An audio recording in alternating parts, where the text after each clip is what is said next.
Primeiro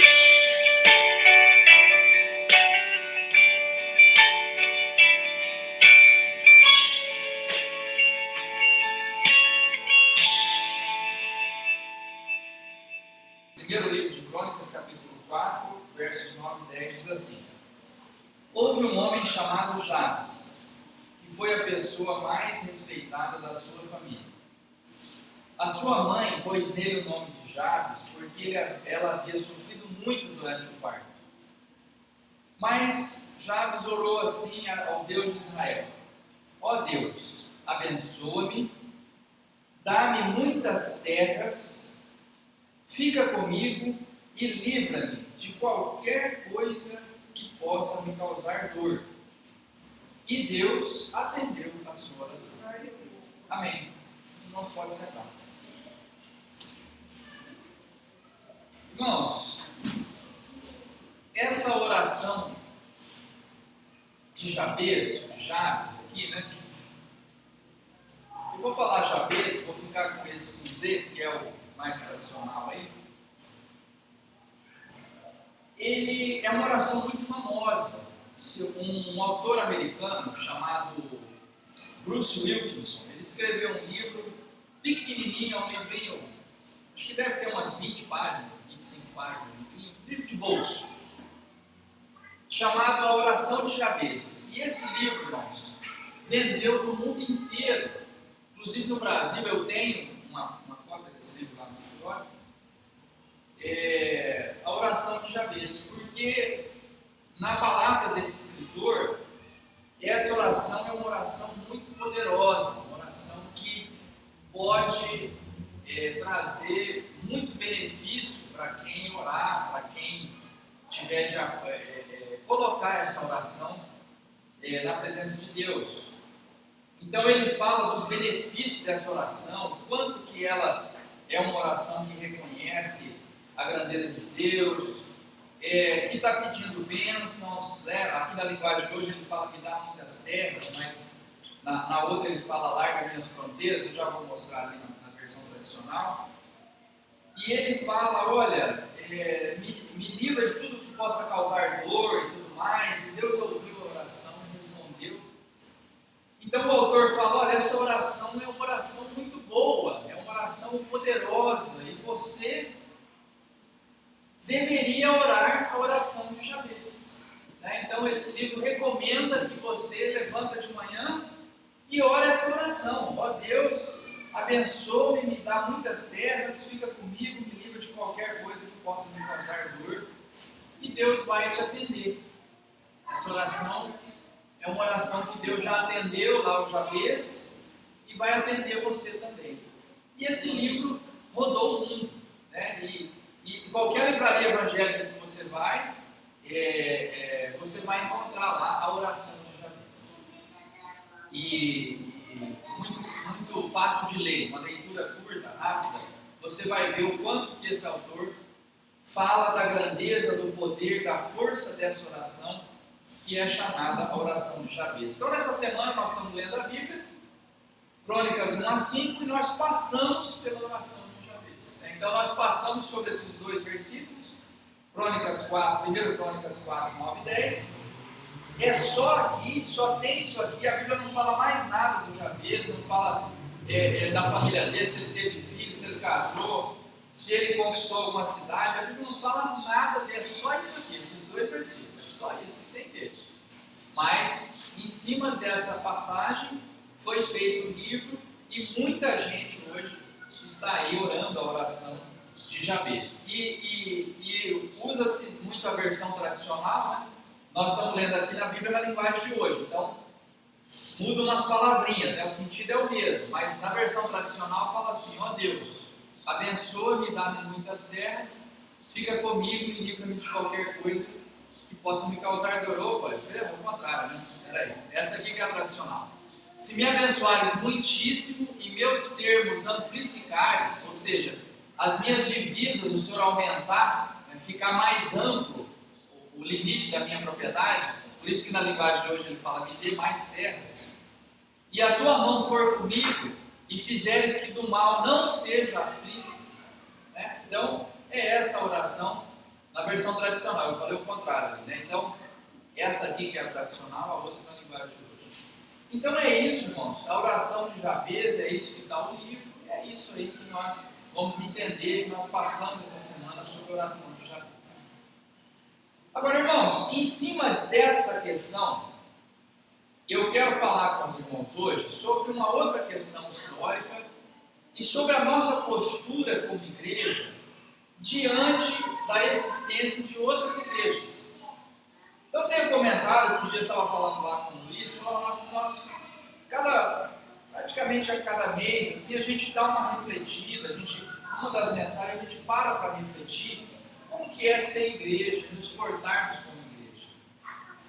Então, irmãos, uma coisa que nós vamos discutir hoje é sobre a reforma, que é um assunto bem atual. A reforma protestante, irmãos, fez 500 anos em outubro do ano passado. Faz 500 anos que Lutero iniciou a reforma protestante. A reforma protestante. Então, em 1517, Lutero, ele discordando de muitos pontos de vista da Igreja Católica, no dia 31 de outubro de 1517, na Alemanha, ele foi na frente de uma igreja, uma catedral católica, e pregou lá, pregou mesmo, não é que ele fez a pregação não, ele foi lá com uma lista, um pergaminho com 95 teses, 95 assuntos que ele discordava da Igreja Católica, pôs esse papel na porta da igreja e bateu um prego, né? Então ele foi uma pregação mesmo, né? O prego, ele foi lá e pregou, né? Não é a pregação que a gente veio falar, não, né? Ele foi lá e bateu o prego, né? E deixou essa lista com 95 pontos que ele discordava do posicionamento da Igreja Católica. E em cima disso foi criada a Reforma Protestante. E da Reforma Protestante surgiu a Igreja Protestante, através das ideias de Lutero, depois das ideias de outros reformadores também, como ele, né, que foi Lutero, Zwingli, Calvino, todos os outros que deram também grande contribuição, escreveram a respeito, falaram a respeito, discordando de alguns pontos de vista de como era a Igreja Católica naquela época. Também vamos deixar bem claro que a conduta da Igreja Católica naquele momento e a de hoje é totalmente diferente, né? A Igreja Católica também se modificou muito nesses 500 anos e muito do que se discordava naquela época, hoje a própria Igreja Católica reconhece que não era também daquele jeito que deveria fazer, mas naquele momento eles discordavam de 95 pontos, foi a discordância de Lutero. Isso fez 500 anos em outubro do ano passado. Ele teve muitas comemorações na Alemanha, na igreja que ele foi lá e pregou, a igreja está lá até hoje, e muita gente compareceu lá, foram feitas reuniões, muitas festividades para comemorar os 500 anos da Reforma em outubro do ano passado. E a gente não comentou nada, acabou que a gente, estamos meditando aqui na Bíblia, nos textos que nós lemos, acabamos não falando nada sobre isso. Então, eu estou lembrando os irmãos agora, acabamos de passar por essas comemorações dos 500 anos. A televisão comentou demais. A televisão falou muito, né? Os irmãos devem ter visto na TV, a gente acabou não comentando aqui na igreja, mas foi muito falado. Muito bem, vamos deixar de lado as 95 teses de Lutero, que era um doutor da igreja, era uma pessoa formada, foi padre, se tornou não cardeal, ele foi padre.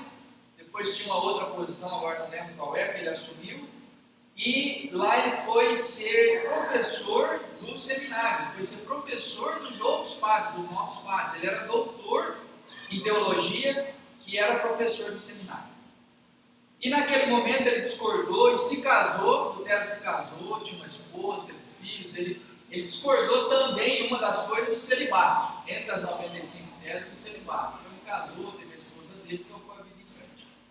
Muito bem, vamos resumir as 95 discordâncias dele nas 5 mais importantes, que são chamadas 5 solas, né? Porque o sola, irmãos, é somente, né? O que está aí no latim, o sola, é somente, no espanhol, solamente, né? Só isso, né? Então é só, o sola é só. Aí ele veio ali 5 pontos: sola escritura, sola gratia, sola fide, solo Christus, solo Deo glória. São os 5 solas que resumem a reforma protestante. O que é isso, Samuel? Que ninguém entende latim, vamos falar isso em português. É o seguinte, irmãos. O sola escritura é somente a escritura. Por que somente a escritura? Porque para o reformista, para o protestante, se tiver na Bíblia, está ótimo. Se não tiver na Bíblia, aí já é questão de opinião. Aí eu posso achar, você pode achar. Mas se for para pôr doutrina na fé da igreja, só o que está na Escritura. Tem que estar escrito na Bíblia. Se não tiver escrito na Bíblia, não serve. E por que esse posicionamento precisou ser dito isso? Porque hoje a gente acha normal. Não, se não está na Bíblia, não está na Bíblia. Esses dias eu brinquei com os irmãos. A turma dizia que estava escrito na Bíblia: 1000 chegará, 2000 não passará. Né? Isso não está escrito na Bíblia. Nunca ninguém viu isso na Bíblia. Né? Então isso é folclore, isso não está escrito na Bíblia. Mas hoje a gente fala: não, está na Bíblia isso aí, todo mundo acha isso certo. Mas na época, irmãos, tinha muita coisa que não estava na Bíblia. Então tinha muita doutrina que era colocada na igreja, na maneira de crer das pessoas, que não estava na Bíblia. Era coisa da tradição, alguém achou, daqui 100 anos a pessoa achou também que era, e foi ficando da tradição. Não estava na Bíblia, mas era tradição. Mas ele falou: não, peraí, a tradição pode estar errada. Ou está na Bíblia, ou nós não aceitamos. Então esse era o posicionamento protestante. Olha o caso do vinho, né, na escola. O vinho lá. Isso. O vinho. Então vamos dizer, alguém fala: não, é proibido tomar vinho na igreja aqui. Mas peraí, onde está isso aí na Bíblia? Não, a Bíblia fala que é proibido o exagero, a pessoa se deixar dominar pelo vinho, a pessoa se perder na vida por causa da bebida. Mas beber não é pecado, não está escrito na Bíblia que beber é pecado. Agora, se você não consegue dominar e tal, é melhor você nem chegar perto. Né? Então, se aquilo te faz mal, então você nem se aproxima. Mas não está escrito na Bíblia.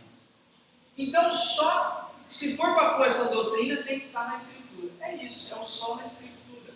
Só a palavra. Se tiver na Bíblia, eu aceito. Se não tiver, já virou questão de opinião. Né? Tá jóia.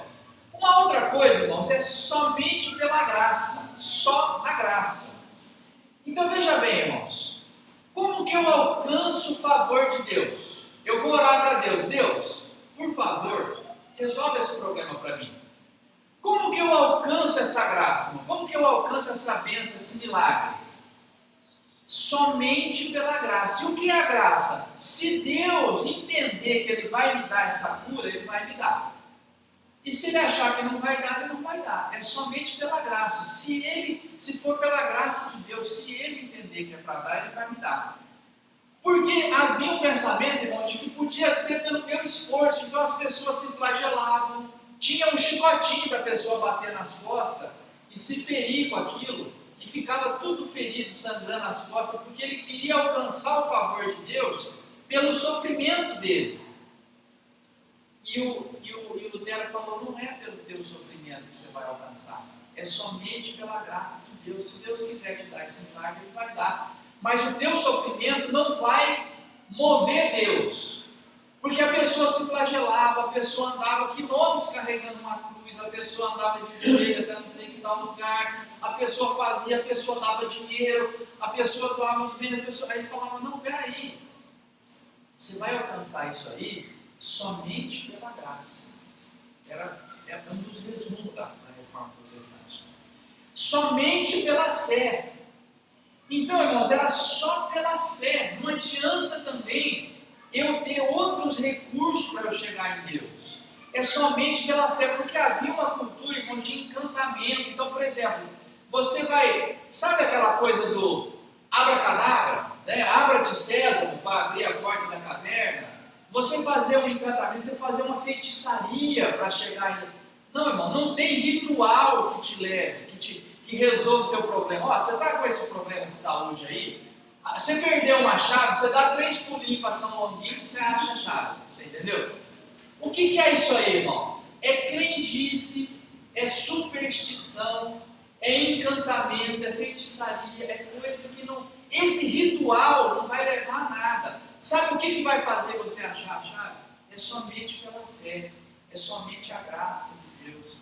Você entende? É isso que a reforma veio falar, é só isso aí. Não adianta você fazer um ritual, um casamento. E se eu for visitar Jerusalém, não interessa se você for, se você não for, é somente pela graça, somente pela fé. Porque existia também os rituais das caminhadas, o caminho de Santiago de Compostela, a peregrinação a Jerusalém. Não interessa nada disso, irmão, é somente pela graça, somente pela fé. Esse é o resumo da reforma protestante.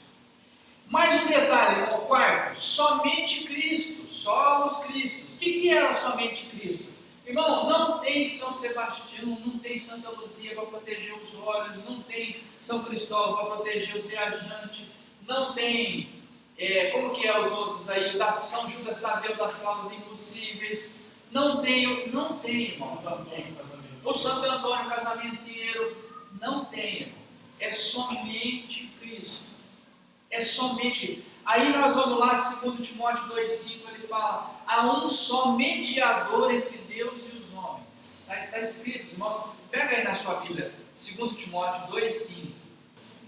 1 Timóteo 2,5. 1 Timóteo 2,5. Primeira carta do apóstolo Paulo a Timóteo, capítulo 2, e o verso 5. O que diz aí, irmão, na linguagem de hoje? Pois existe um só Deus. Existe um só Deus. E uma só pessoa que une Deus com os seres humanos. Quem que é essa pessoa, irmão? Cristo Jesus. O ser humano. Cristo Jesus. Não tem outro, irmão. É isso. Não tem outro. Mas se eu tiver com problema, se eu quiser casar, então eu vou falar com o Santo Antônio. Não tem o Santo Antônio. Mas se eu quiser enxergar, me deu catarata aqui, eu vou falar com Santa Luzia. Não tem a Santa Luzia. Mas eu vou viajar, eu vou pedir a proteção de São Cristóvão. Não tem o São Cristóvão. Tem só uma pessoa que une Deus aos homens, que liga Deus aos homens, que é mediador entre Deus e os homens. Na versão tradicional fala, há um só mediador entre Deus e os homens, Jesus Cristo. Um só mediador, só um que faz a ponte, só um que liga. Você quer falar com Deus? Você vai falar em nome de Jesus. Você quer conversar com Deus? Você tem acesso a Deus através de Jesus. Mas eu quero que alguém interceda por mim, fala por mim com Deus. Essa pessoa é Jesus. Entende? Só tem um mediador. Então é somente Cristo. Não tem outro. Não tem outro aqui a quem a gente vai prestar adoração, culto. Não tem, é somente Cristo. É esse, né? Dos 5 solas, né? Que é os 5 somente. Somente a Escritura, somente a graça, somente a fé, somente Cristo. E por fim, irmãos, toda a glória seja dada somente a Deus. Irmão, aconteceu um milagre na minha vida, graças a Deus. Irmão, bati o carro, foi um livramento, não aconteceu nada, graças a Deus, somente a Deus. A multiplicação do vinho, né, pastor? O pessoal foi a Maria, a mãe dele, e olha o que aconteceu. Ela foi a Jesus, Jesus fez o milagre, está realizado ali, foi obra de Deus para manifestar a glória de Deus. Ele fala, por que o Senhor faz os milagres? Por que essa pessoa nasceu com problema? Para manifestar a glória de Deus. Jesus falava, Pai, eu sei que o Senhor sempre me ouve. Jesus orava para Deus, eu sei que o Senhor sempre me ouve, mas para que as pessoas que estão aqui saibam, né, para que seja manifesta a sua glória, então eu vou dizer, Lázaro, levanta e sai para fora. Entende? Somente a Deus toda a honra e toda a glória. O próprio Jesus falou, eu faço as obras que o meu Pai me mandou fazer. Ele mesmo dizia, toda a honra e toda a glória. As pessoas chegavam e falavam, bom mestre, ele falava, mestre, só tem um que está no céu. Bom, só tem um que está no céu. Entende? Toda a honra e toda a glória seja dada a Deus. Por quê, irmãos? Porque muitos homens haviam tomado essa glória, irmãos. Porque a pessoa dizia, olha, vai ter uma tarde de milagres em tal lugar, e vai ter lá muito milagre, porque eu vou estar lá, eu sou agente de Deus para fazer milagre. Então, no fundo, aquela tarde era para a honra daquela pessoa que estava fazendo os milagres, não era para a honra de Deus. E muita coisa entrou, irmãos. E a história das indulgências, de vender o perdão dos pecados, tudo isso, o resumo disso, porque ela contra isso tudo é o seguinte: só o que está na Bíblia, somente pela graça, somente pela fé, somente através de Cristo, toda a glória seja dada somente a Deus. É esse o resumo da reforma protestante. Como que eu me livro dos meus pecados? Eu tenho que pagar algum dinheiro, eu tenho que sofrer na carne um sofrimento para purgar minhas culpas, eu tenho que caminhar de joelho, eu tenho que chicotear minhas costas. Não, é somente pela fé, é somente por Cristo. Né? Então, essa foi a base da reforma para trabalhar toda essa questão. E a discordância ali estava no seguinte, irmãos: a fé católica, ela prega o seguinte: a igreja e a tradição da igreja pode mudar alguma coisa do que está escrito na Bíblia. E a fé protestante dizia: não, é só o que está na Bíblia. A igreja, se ela tiver uma tradição contrária à Bíblia, essa tradição é que está errada. Essa era a discordância básica entre a fé católica e a fé protestante. Foi isso que aconteceu, e foi daí que surgiram as igrejas protestantes. Agora, hoje, irmãos, colocar essa diferença. Tem mais um exemplo aqui que eu gostaria de passar para os irmãos. Assim, um desses pontos, irmão, muito que deixa as coisas muito claras, é o seguinte: a questão dos 10 mandamentos. Se a gente comparar os 10 mandamentos, os 10 mandamentos da lei de Deus, que a gente sempre lê aqui em Êxodo 20, tem como quarto mandamento a guarda do sábado. Agora, se você frequentou o catecismo, muitos de nós aqui frequentaram o catecismo, quando era criança, foi na igreja, você aprendeu um catecismo com 10 mandamentos também, tudo igualzinho, mas o quarto mandamento é honrar pai e mãe, não é o sábado. E o dia de guarda? Está no terceiro, é guardar domingos e festas. Mas por que o catolicismo tem essa visão? Porque é a tradição da igreja, irmãos. E se você perguntar para o padre, tem enciclopédia católica que diz: a igreja, com a autoridade da igreja, fez a mudança. E é a tradição da igreja. E nós guardamos a tradição da igreja e está tudo bem. E está tudo certo para o católico. O cardeal Gibbons, naquele pontos fundamentais de fé da igreja, ele relata ali que foi pela autoridade da igreja católica que mudou o sábado para o domingo. E pronto. Nós como igreja nos reunimos e mudamos para o domingo e está tudo certo. Porque a fé católica é o seguinte: o Papa não erra, o Papa é o representante de Deus na terra, ele é como se fosse o apóstolo Pedro. E o apóstolo Pedro falou: deixa o sábado, vamos guardar o domingo, tudo bem, irmãos. Agora, se você tem a fé protestante e você acha que é só a Bíblia, não existe a palavra domingo na Bíblia. Aí não tem a palavra domingo. Em lugar nenhum. E onde menciona o primeiro dia da semana, não é para guarda. Nenhum personagem bíblico guardou o domingo. Nenhum. Todos os apóstolos eram judeus. Todos eles guardavam o sábado. O próprio Jesus Cristo, num sábado, levantou-se para ler. A palavra diz lá, ele foi na sinagoga e levantou para ler a escritura no sábado. Era costume do povo, costume judaico. Todos os apóstolos eram judeus e todos eles guardavam o sábado. Então, não tem a guarda do domingo na Bíblia. Mas, quem é católico, segue a fé católica. A igreja fez a mudança, fez a tradição, e eu sigo a fé católica. Está tudo certo, irmão. Agora, se você tem fé protestante, onde que está isso na Bíblia? Não está na Bíblia, é a tradição da igreja. Não, então eu não aceito, eu vou ficar com o que está na palavra. É só essa a diferença. É isso. E o católico guarda com razão, porque ele crê na autoridade da igreja. Está tudo certo. E a gente que acha que não, eu acho que se a igreja tem uma tradição contrária à palavra, eu fico com a palavra e deixo a tradição do lado, então você vai deixar essa tradição. Quer dizer, o costume apostólico. O que eles faziam, né? O que eles faziam? Eles guardavam o domingo? Não, eles guardavam o sábado. Então eu vou ficar com isso que estava lá. Pronto, é só isso. Então, essa aqui é a questão. E hoje, irmãos, isso é muito importante, por quê? Porque nós somos contra os católicos? Não. Aí que está o X, é aí que eu quero chegar com os irmãos. Às vezes, irmão, nós estamos lendo o Antigo Testamento e a palavra de Deus diz assim: o povo de Deus era o povo de Israel, e Deus mandou a praga, Deus castigou o Egito, mandou chuva de pedra lá, acabou com a plantação do egípcio, mas a plantação dos judeus, do povo de Deus, do povo hebreu, tudo ficou certinho, não caiu uma pedra, não aconteceu nada. Aí hoje, irmãos, a gente lê isso no Antigo Testamento e pensa, Deus vai mandar chuva na minha horta e na horta do vizinho ali que é católico não vai chover. Não entende isso. Esse tempo foi o tempo em que Deus queria transformar o povo de Israel no povo da promessa, foi o povo da promessa, é até hoje, é um povo especial para Deus, mas aquele sistema acabou com Cristo.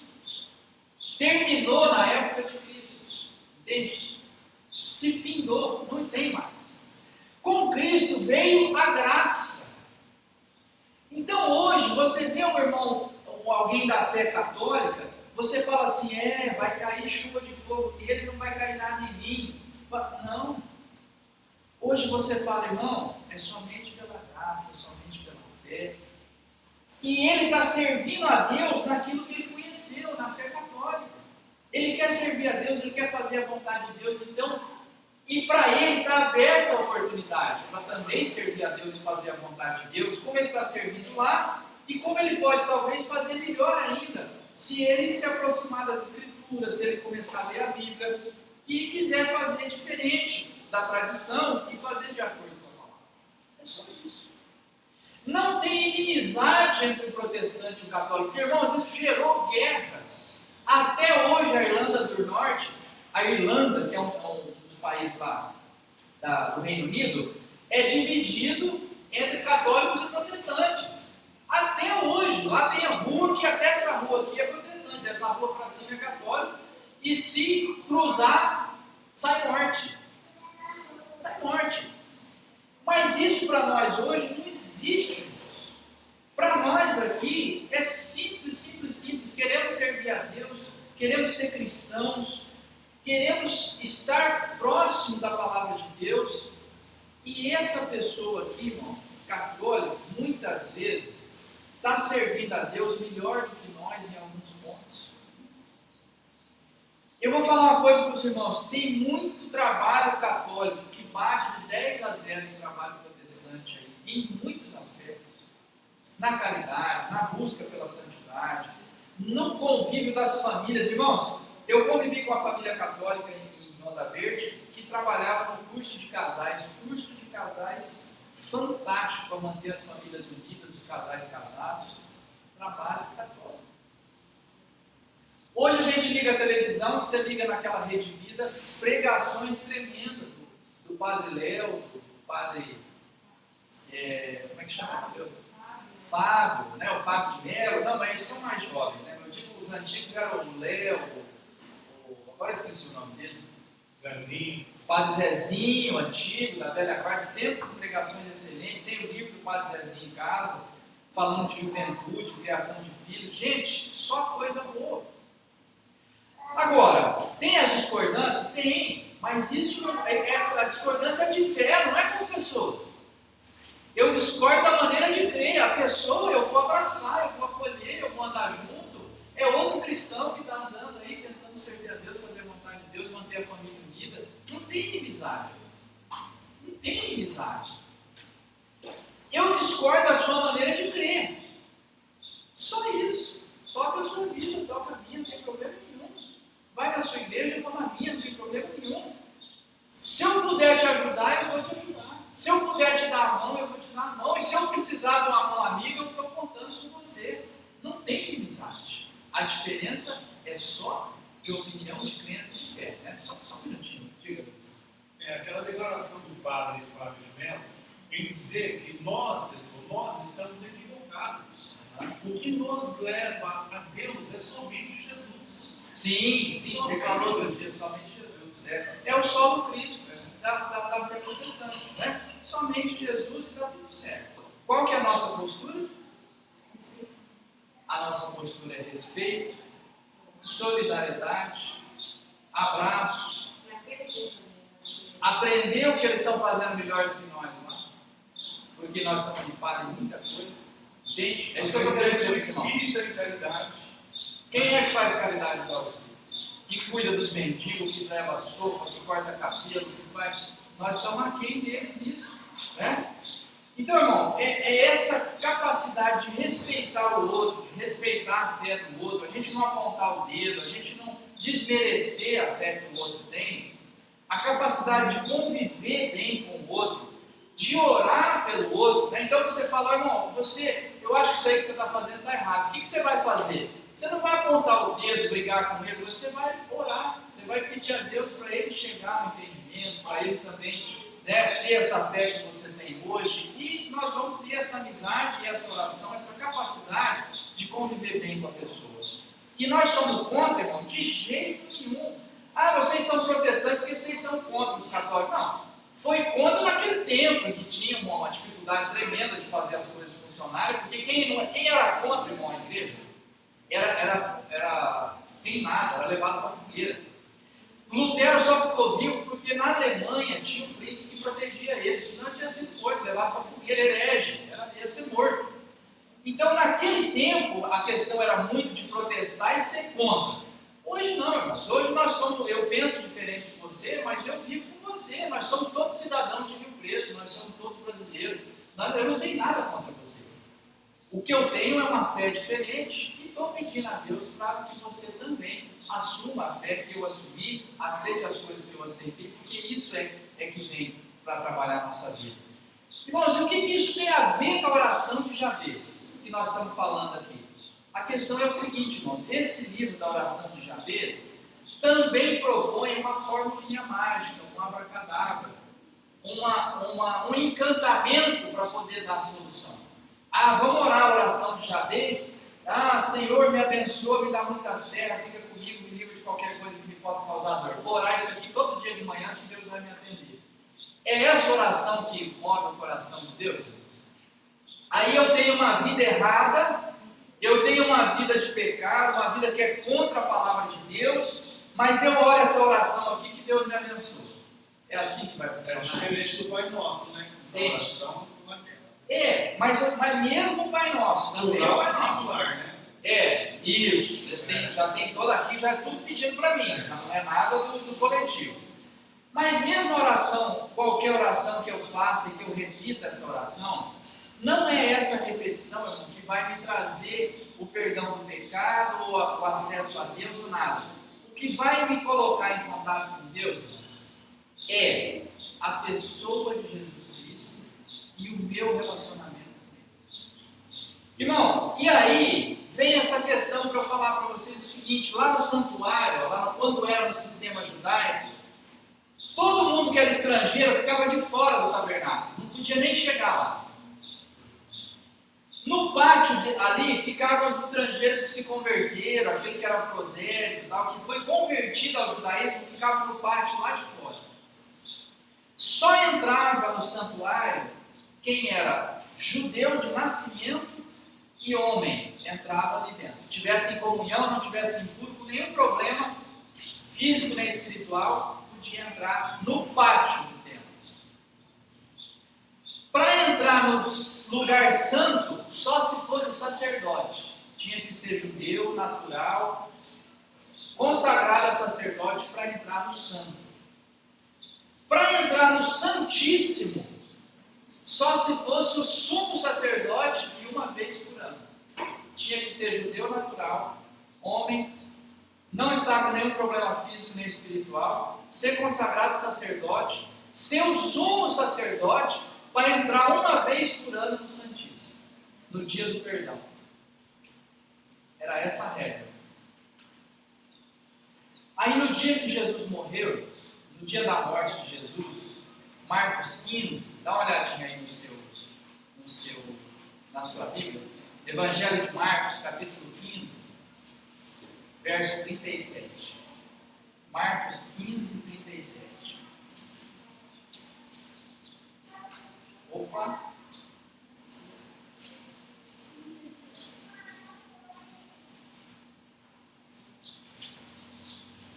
Não é, eu errei o capítulo. 17, 38. Não, 37, 38. 15, 37, 38. É a barra de fraude. Mas está certo, eu li errado? É isso? Não, está certo.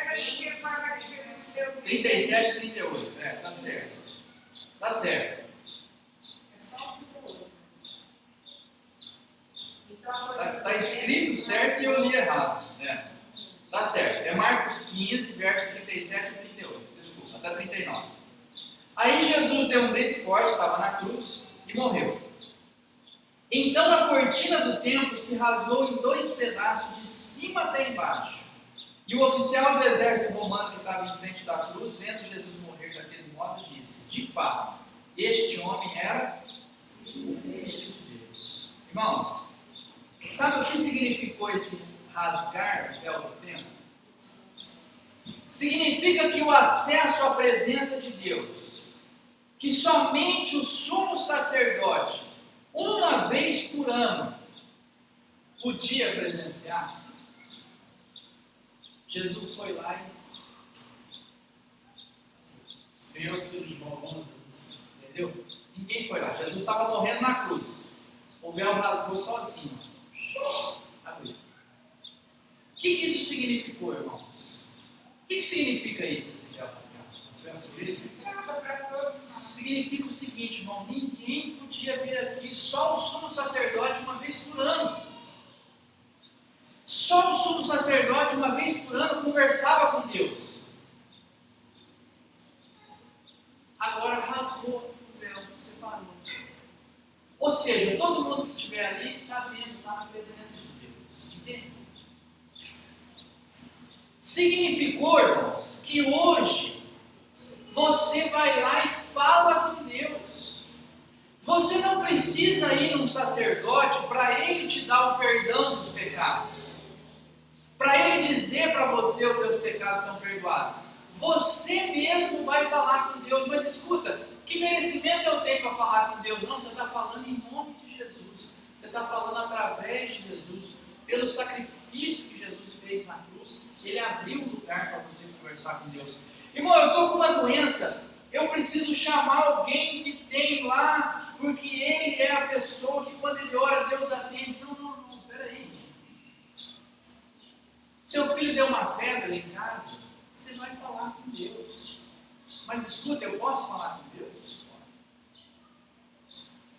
Mas eu consigo entrar lá na presença de Deus? Consegue. Mas que jeito? Eu não sou pecador, eu não tenho condição de chegar perto do Deus Santo. Você tem, se você for junto com um advogado. Eu não posso ir lá falar com o juiz. Se eu chegar lá fora, o juiz não me atende. Mas você vai com um advogado, você conversa com ele. Tem alguém com você que pode chegar lá e te apresentar para o juiz e falar: olha, a causa desse rapaz aqui é essa, nós precisamos resolver. O juiz atendeu. Mas tinha um advogado. Quem que é o advogado? Irmão, eu cometi um erro. Hoje eu errei, eu pequei, isso aqui eu não devia ter feito. Agora eu tenho que fazer uma peregrinação lá em Jerusalém, bater um chicote nas minhas costas para Deus me perdoar. Não. Você vai falar com Deus: Deus, eu errei, isso aqui eu não devia ter feito, o Senhor me perdoa. Me tira essa culpa aqui, em nome de Jesus Cristo. Está feito. Você não tem que ir, carne. Tem que falar com Deus. Irmão, o filho deu uma febre, você ora por ele.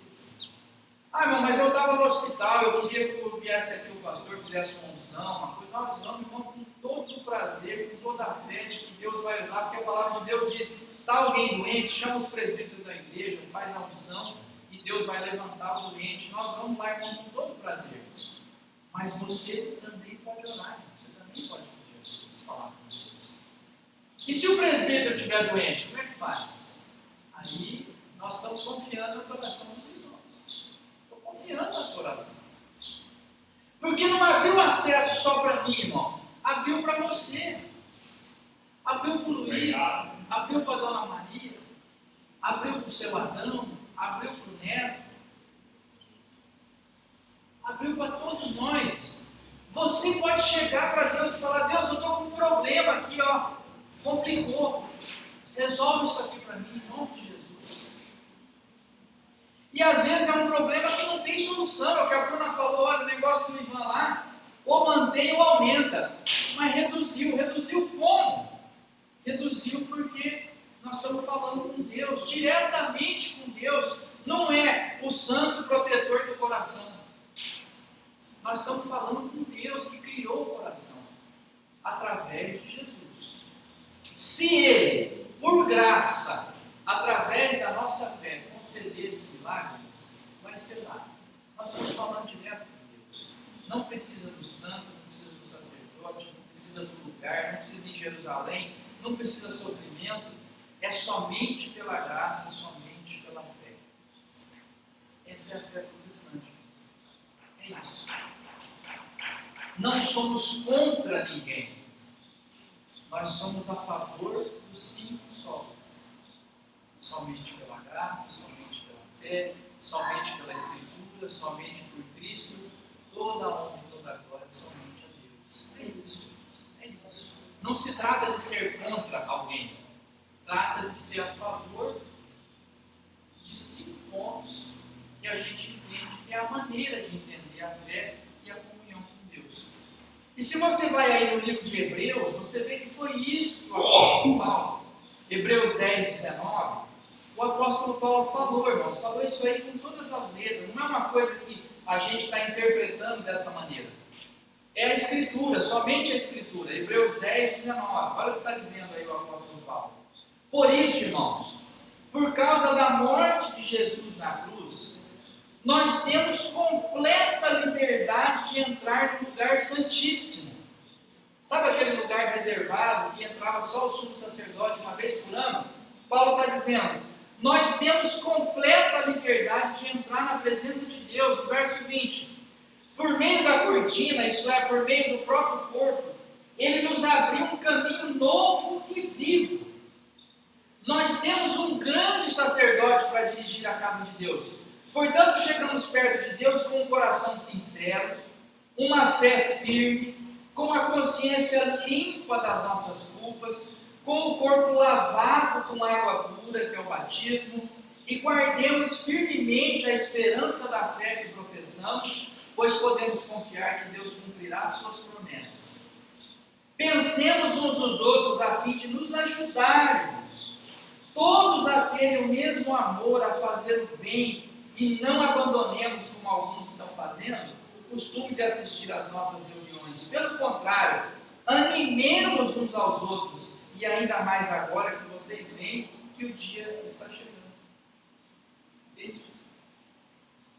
Ele abriu um caminho novo e vivo, rasgou a cortina. Entremos com confiança, irmãos, completa liberdade na presença de Deus no lugar santíssimo para falar com Ele.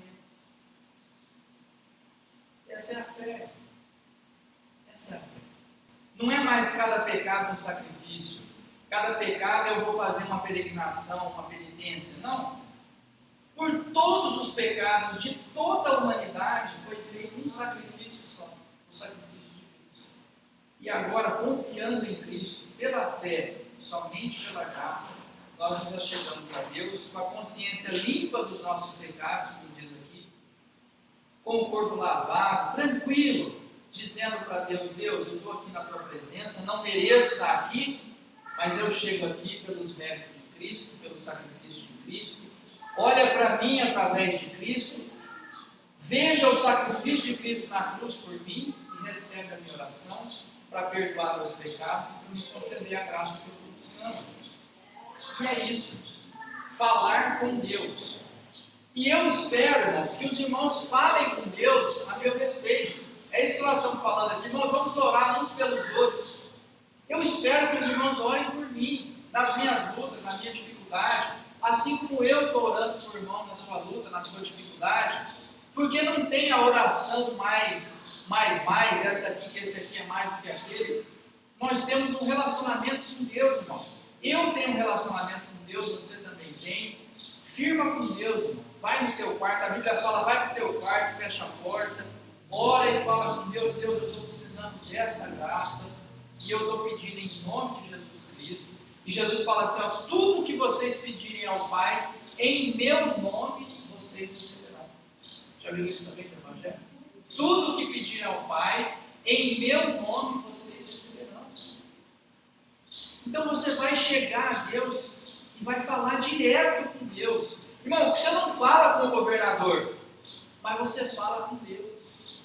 Né? Olha que dificuldade que é para você conversar com o Geraldo Alckmin. Né? Quem que já teve a oportunidade de sentar com ele, bater um papo, fazer um pedido para ele? Não é fácil. Quem que consegue sentar com o Temer e fazer um pedido para ele? Né? Mas a gente tem acesso ao rei do universo, ao governante do universo. Você chega para ele e fala, olha, eu tenho um problema de saúde aqui, eu estou com meu marido na UTI, eu estou com um problema no coração, eu estou com um problema num resfriado, uma pneumonia, eu estou com um problema no serviço, eu estou sem trabalho, mas você fala direto com Deus, irmão, você tem resposta dele. É essa a fé, irmãos. Essa é a fé. E é isso, irmãos, que nós estamos buscando. E aí eu tenho comentado com os irmãos, o só da Escritura, irmão, a gente lê a Escritura, é isso que nós estamos propondo, irmão. Leia um capítulo todo dia, fica firme na leitura da palavra. Quando você está lendo a palavra, ali tem um batalhão de anjos ali te protegendo, trazendo para você a iluminação da palavra. Como a Ana Lúcia falou, cada um tem o seu tempo. Talvez a pessoa não percebeu isso hoje, amanhã ela percebe. Hoje ela ainda não chegou nesse ponto, amanhã ela chega. A nossa função, irmãos, é ter paz com todos os homens, é ser amigo das pessoas, é orar pelas pessoas para que Deus ilumine o conhecimento de cada um. Não é criar inimizade, não é ser contra ninguém. Isso é muito triste. Às vezes a gente vê, não só católico e protestante, mas às vezes dentro dos protestantes a pessoa está criticando a outra igreja, está falando mal do outro. Irmão, deixa o outro ser feliz e tocar a vida dele. Não fale mal de outra igreja, de outra denominação, do católico, do espírita, de qualquer religião. Não deixa a pessoa, ora por ela. A Bíblia fala, Jesus falou para a gente orar pelos inimigos. Quanto mais uma pessoa que está servindo a Deus, está indo numa igreja, está em outro lugar, quanto mais essa pessoa você não vai orar por ela. Esse tempo, irmão, de cair chuva para mim e não cair para o outro, já foi. Isso é do Antigo Testamento. Com Cristo abriu oportunidade para todos, o véu se rasgou para que todos tenham acesso a Deus. E a nossa função como igreja, irmão, não é ser contra ninguém.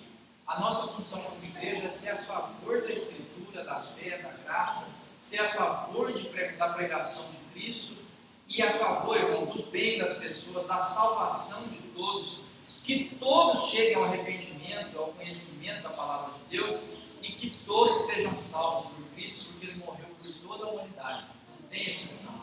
E que Deus possa salvar os nossos familiares, os nossos parentes que ainda não foram alcançados pela palavra, algum que ainda está no vício, que ainda está dominado por um vício que dificulta a pessoa de se achegar a Deus, algum que está na enfermidade, algum que está fora dos caminhos de Deus. Irmãos, que Deus alcance todos os nossos queridos e que nós possamos ver todos eles salvos, todos eles tendo acesso à vida eterna, porque é isso que a palavra de Deus recomenda para nós.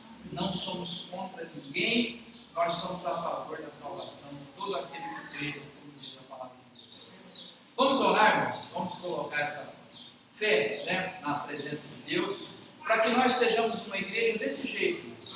Uma igreja que não é contra ninguém, uma igreja que é a favor da salvação, da pregação do Evangelho, que nós possamos orar com fé, irmãos, para que todos sejam salvos, para que todos cheguem ao conhecimento da verdade. Vamos orar?